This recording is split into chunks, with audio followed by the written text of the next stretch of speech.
Bonjour à tous. En effet, avec les contraintes sanitaires liées à la crise Covid, on a été malheureusement obligé d'annuler notre événement habituel, cette grande messe de l'économie locale. On se retrouvera au Centre Prouvé à Nancy l'année prochaine, mais ça nous semblait important tout de même sur cette année 2020 de maintenir un événement qui sera donc 100% digital pour valoriser les pépites économiques locales et régionales. Et donc nos trois journaux, l'Est républicain, le Républicain Lorrain, Vosges Matin, avec leur site internet, leur journal papier et leur application mobile, constituent un vrai levier de notoriété qui permet de mettre en lumière ces belles entreprises régionales. Dès qu'on a proposé de basculer en digital, ces entreprises qui sont des fins connaisseurs de l'économie locale nous ont tout de suite suivis et je tiens vraiment à les remercier chaleureusement. Je vais prendre la peine de les citer et de les remercier pour leur soutien. Donc la région Grand Est, la société Harmonie Mutuelle, la Société industrielle de l'Est, la CCI Grand Nancy Métropole et le cabinet Isico. Alors nous allons commencer par le premier département de cette liste, en l'occurrence la Moselle, et nous accueillons Anthony Villeneuve, qui est le chef de l'édition de Metz du Républicain Lorrain, et qui va nous présenter la liste des 6 nominés dans ce département. Oui, alors 6 nominés dans ce département. Le premier, c'est Calinescence, une entreprise de Blida qui est particulièrement innovante puisqu'elle a inventé un petit cœur en tissu qui permet de reproduire les battements de cœur des mamans. C'est très utile pour les enfants grands prématurés notamment. Ensuite, les Ateliers de Bassam, une entreprise industrielle qui a reconverti une grande halle de 22 000 m² pour y réparer des wagons de chemin de fer. Troisième nominé, les Ateliers Van Hess à Folklin. C'est une entreprise qui produit des mélanges d'épices, qui a 90 salariés et c'est vrai qu'en cette période de fête, c'est une entreprise qui nous aide à faire de délicieux pains d'épices.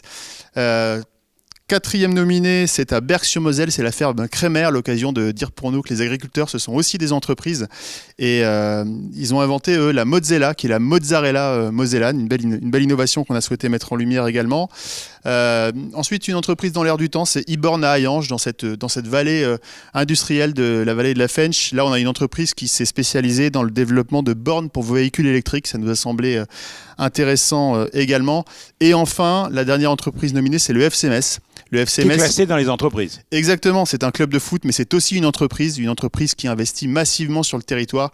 Je rappelle que ce sont 60 millions d'euros qui sont investis dans la requalification du stade Saint-Symphorien et encore 27 millions d'euros supplémentaires pour l'aménagement du centre d'entraînement de Frascati. C'est un investissement qui donne au FC Metz toute sa place pour figurer dans ce palmarès. Merci Anthony. Et dans quelques instants, on va découvrir avec Lisa Lagrange le premier lauréat de la Moselle dans cette manifestation des ailes de cristal tout digital 2020. Nous allons découvrir avec Lisa Lagrange, qui est journaliste à l'agence de Metz du Républicain Lorrain, nous allons découvrir le premier lauréat mosellan. Alors, le premier lauréat est Calinescence, donc c'est une start-up messine qui a créé les Calinanges. Ce sont de petits objets en forme de cœur qui respectent les protocoles sanitaires des services de pédiatrie et de néonatologie. Ils permettent aux parents d'enfants hospitalisés de leur enregistrer un petit message avec leur voix, les battements de leur cœur, mais aussi leur odeur, et ainsi de pouvoir le laisser à leur enfant quand eux sont contraints de quitter l'hôpital.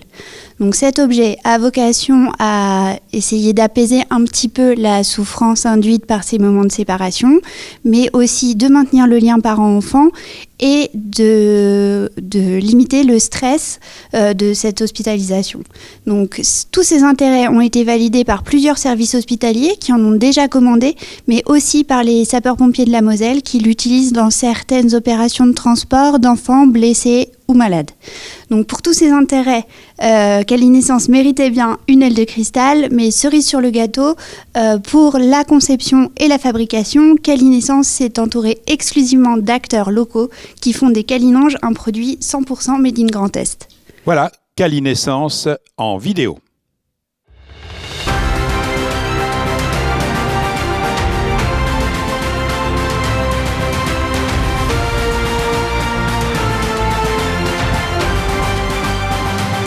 Calinange est né de notre vécu, puisque j'ai eu un petit bonhomme qui a été très pressé de venir nous rejoindre. Et donc on a découvert l'univers de la réanimation néonatale et des hôpitaux pour enfants. À cet instant, on se dit qu'on a envie d'amener quelque chose de différent, de plus, et donc ça va être le maintien du lien parent-enfant. Donc on permet en fait aux parents avec Calinange de laisser un petit bout d'eux-mêmes disponible à tout moment en fait près du bébé quand il ne peut pas être pris dans leurs bras. Tout simplement pour qu'ils puissent sentir un cocon familier au travers de ses sens pour le réconforter et l'apaiser. Calinange est maintenant utilisé dans les unités de réanimation néonatale, comme par exemple à la maternité de Port-Royal de l'hôpital Cochin, ce qui permet de maintenir le lien effectivement entre les familles et les bébés. Mais on permet également aussi aux parents qui le souhaitent de s'en doter directement via notre site. Et on espère qu'on aura plein d'autres unités hospitalières qui souhaiteront augmenter ce lien. Je suis très honorée de recevoir ce trophée aujourd'hui, qui marque plusieurs mois d'un travail intense avec des partenaires qui sont aussi très engagés dans cette activité.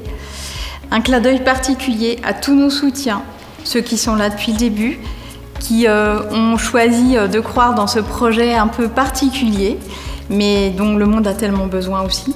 Et nous espérons bientôt vous retrouver, pour ceux qui y sont, dans les unités de réanimation néonatale et dans les hôpitaux pour enfants.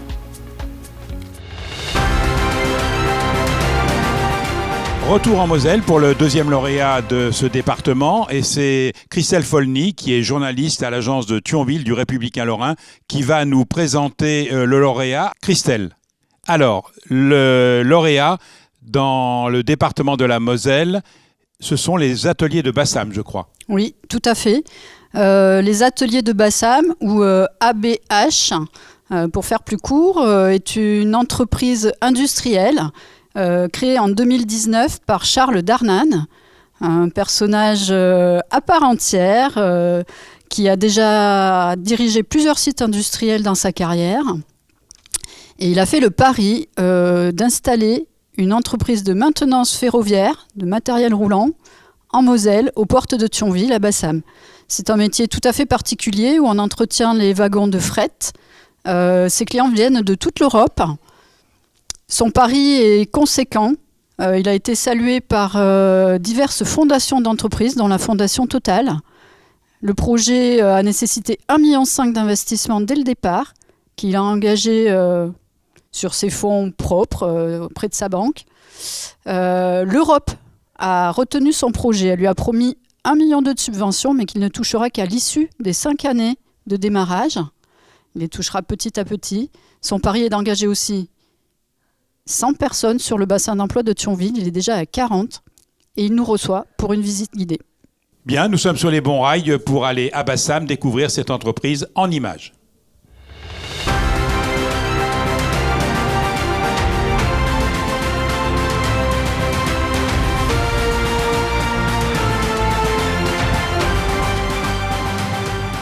Lors de la création, au souhait de création de cette entreprise, je cherchais dans la grande région, au Luxembourg, en Belgique, et puis bien évidemment en Moselle, puisque j'habite en Moselle.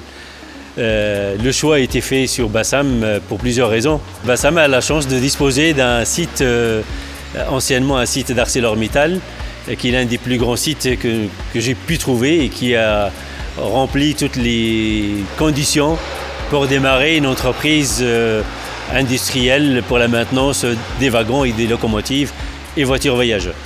Lors de la création des ateliers de Bassam, nous avons fixé comme objectif de créer 100 emplois. L'année 2020 qui vient de passer était une année relativement difficile, que ce soit pour nous mais pour d'autres. Malgré cela, notre objectif de la création d'une centaine d'emplois restera toujours un objectif ultime à atteindre et à réaliser. Un tout grand merci à toutes les personnes qui nous ont aidés à réaliser ce projet, à réaliser ce rêve.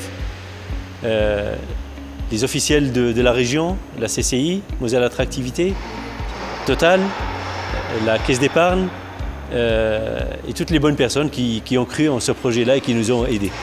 C'est un honneur pour moi et pour mes équipes et pour toutes les personnes qui travaillent aux ateliers de Bassam et qui aident les ateliers de Bassam. Pour conclure cette émission digitale sur les ailes de cristal 2020, nous avons décidé d'attribuer 2 coups de cœur fortement influencés par la situation pandémique qu'a connue notre pays et notre région, bien sûr. Alors, le premier coup de cœur va nous être présenté dans quelques secondes par Josette Briot, qui est à l'agence de Forbach, qui est journaliste dans le bassin houiller. Alors, ce coup de cœur, il est destiné à quelle entreprise, Josette ? Il est destiné à Élysée Cosmétiques. Donc, c'est une entreprise spécialisée dans la fabrication et le remplissage de cosmétiques en aérosol. Elle fabrique des gels douche, des mousses capillaires, des déodorants, enfin tous les produits d'hygiène, mais uniquement en aérosol. Cette société est leader européen dans son domaine. Elle est dirigée par monsieur Mansoura. Son cœur de métier est de travailler pour de la marque de distribution. Et cette année, elle fête ses 25 ans sur le Technopole de Forbach. Pourquoi est-elle notre coup de cœur ? Déjà, c'est une entreprise qui est en pleine croissance, mais surtout innovante. Cette année, elle s'est montrée particulièrement réactive face au Covid en créant une solution hydroalcoolique en spray.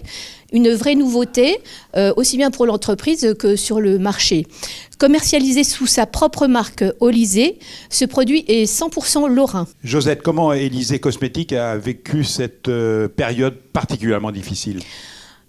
Élysée Cosmétiques est particulièrement fière d'avoir continué son activité pendant toute la période du confinement, ce qui est assez rare dans le monde industriel. En avril, mai, juin, l'usine a tourné 24 heures sur 24 et 6 jours sur 7. Elle a dû faire appel à des intérimaires pour renforcer ses équipes. Elle est passée de 10 millions d'unités par mois à 15. Nous allons en immersion chez Élysée Cosmétiques à Folklin.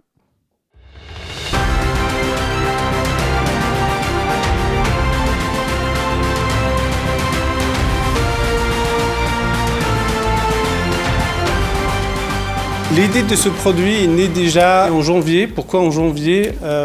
Parce que nous avons un distributeur pour la marque Élysée en Chine qui nous a tenus au courant de l'évolution de la crise sanitaire en Chine et nous commençons à nous y préparer pour l'Europe. Et c'est pour ça que le 8 avril, les premiers sprays hydroalcooliques Élysée sont sortis de nos lignes. Ce produit de désinfection des mains sur la marque Élysée est unique, tout simplement parce que c'est le premier à être fait en aérosol. Et comme ça fait 25 ans que nous sommes dans le domaine de la cosmétique, nous avons une expertise assez large dans ce domaine-là. Nous avons fait évoluer cette solution hydroalcoolique en rajoutant une touche cosmétique avec de la glycérine, du parfum, de la provitamine B5. Donc non seulement le produit est actif contre les coronas, virucides, fongicides, mais aussi il a un côté de parfumage et d'hydratation des mains. Nous avons pu produire à peu près 12 millions d'unités qui n'étaient pas prévues dans notre budget et ça a pu compenser la petite baisse d'activité liée justement au premier et au deuxième confinement. Merci à vous pour ce trophée et un grand merci à tout le personnel d'Élysée Cosmétiques car aujourd'hui c'est à eux que je dois ce trophée.